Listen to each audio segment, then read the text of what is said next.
لكن فجأة بيظهر لهم توت عنخ آمون وبيحجز الناس في بالونات زمنية، وبيدخل ياخد الصولجان وبياخد البردية، ومارينيت بتتحول للدعسوقة وبتروح لتوت عنخ آمون وبترمي عليه اليويو، لكنه بيشده منها وبيرميها بعيد، وإيليا بتبث الأخبار بسرعة على صفحتها، وأدريان بيشوفها وبيتحول للقط الأسود وبيوصل للمتحف وبيواجه توت عنخ آمون، لكنه بيمسكه وبيرميه وبيقع في التابوت وبيقفل عليه، وبياخد إيليا معاه، والدعسوقة بتروح وبتخرج القط الأسود من التابوت، وتوت عنخ آمون بيحبسهم وبيمشي، والقط الأسود بيستخدم القطاطية وبيدمر الحديد وبيخرجوا، لكنه بيستأذنها إنه هيروح يشحن طاقته وهيرجع لها، والدعسوقة بتدخل في بالونة زمنية هي كمان وبتبقى مش عارفة تخرج إزاي، لكن بيرجع لها القط الأسود بعد ما بيشحن طاقته وبيخرجها، وتوت عنخ آمون بدأ يجهز الطقوس وحول كل الناس اللي حواليه لمومياوات، لأنه محتاج 100 موميا وقربان عشان يقنع الملك رع يرجع له نفرتيتي. وبتلاقي إيليا صورة فرعونة ومعاها يويو، وبتسأل توت عنخ آمون هي مين دي، وبيقول لها دي الدعسوقة اللي منعتني أرجع الملكة نفرتيتي من 5000 سنة. وبيبدأ الطقوس وبيجي القط الأسود وبيسحب المومياوات وراه وبيطلع يجري، والدعسوقة بتنقذ إيليا وبتطير بيها، وتوت عنخ آمون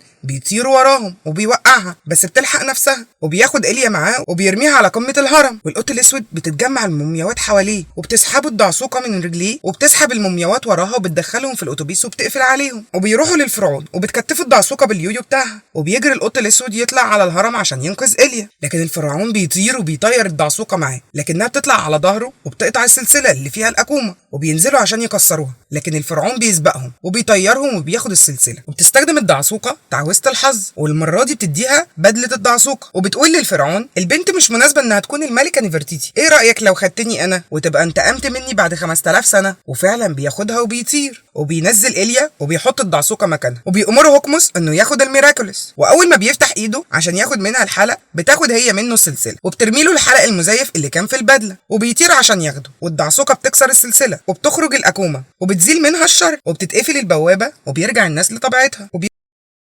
وبيبقى الجيتار فيلن وبينزل في الفندق وبيستخدم الجيتار وبيخلي المنتج والمذيعة ترقص على أنغام الموسيقى بتاعته، وبيتحول التمساح لتنين مجنح وبياخده بيطير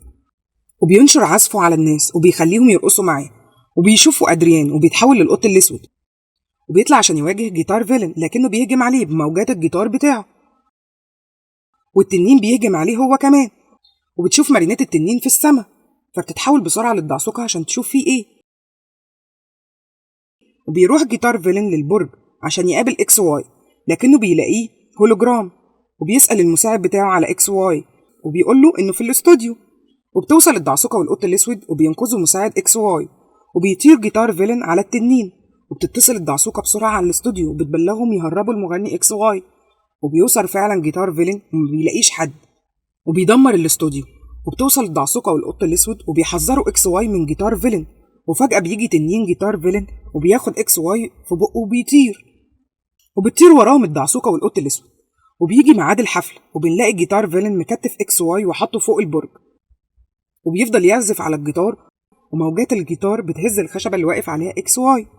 وبتيجي الدعسوقة عشان تنقذه، لكن التنين بيهجم عليها وبيطيرها، وبتلف اليويو عليه وبتركب على راسه، وبتروح تاخد القط الاسود وبتلف بالتنين وبتهجم على جيتار فيلن وهو بيهجم عليها بموجات الجيتار، وبتلف بالتنين لكنه بيخبط في البرج،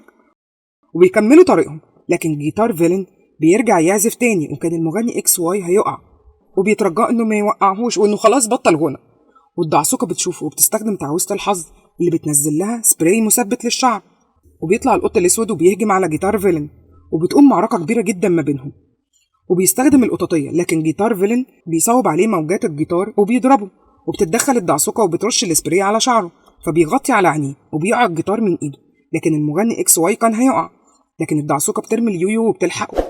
وبيقع اكس واي على الجيتار وبيكسره وبتخرج الأكومة منه، والدعسوقة بتزيل منها الشر وبترجع كل حاجة تاني لطبيعتها، وبيتحول لبيكسليتور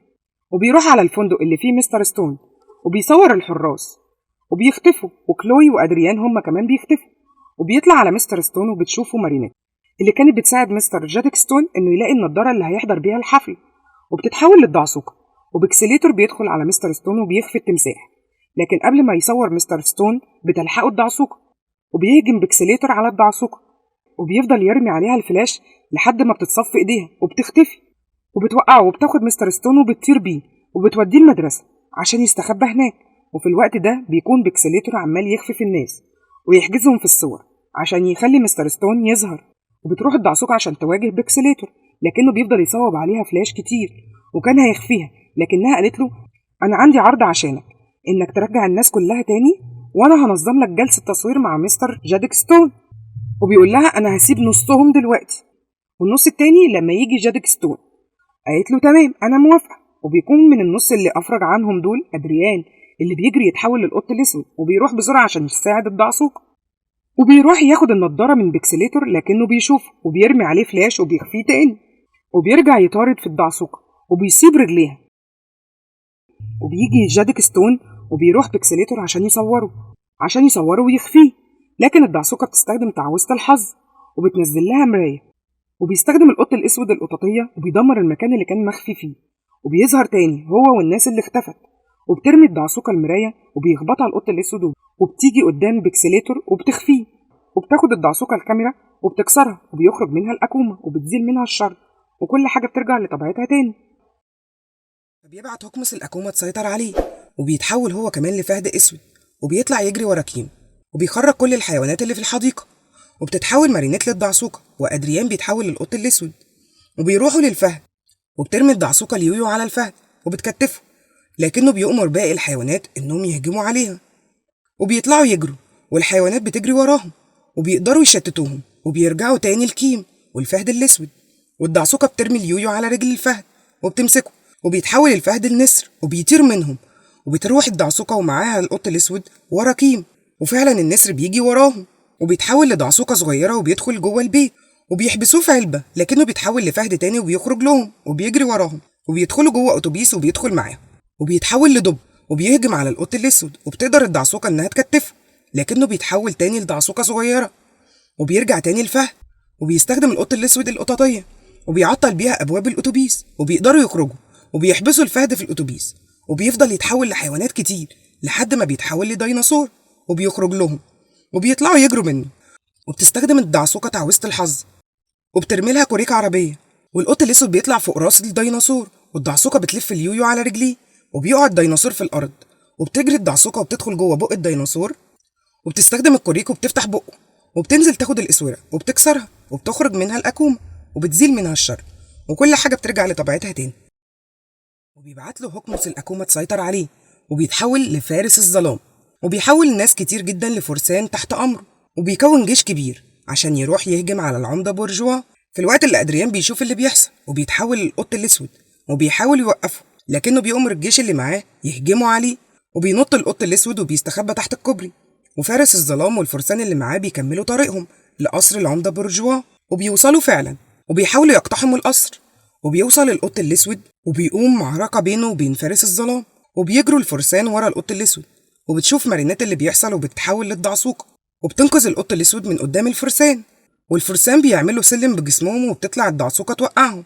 والقط الأسود بيساعدها. وفارس الظلام بيحول العربيات لمنجنيق وبيحدف بيه الفرسان على القصر وبيطلع هو كمان فوق القصر عشان ينزل علم باريس ويرفع العلم بتاعه، لكن الدعسوقة بترمي اليويو على ايده وبتطير عشان تاخد منه السيف، لكنه بيضربها وبتقع قدام الفرسان. وبيحاول القط الأسود انه يمنعه يرفع العلم لكنه بيفشل، وبيقدر فارس الظلام انه يرفع العلم وبينتشر الظلام في كل انحاء باريس. وكل مكان بتوصل ليه الضلمة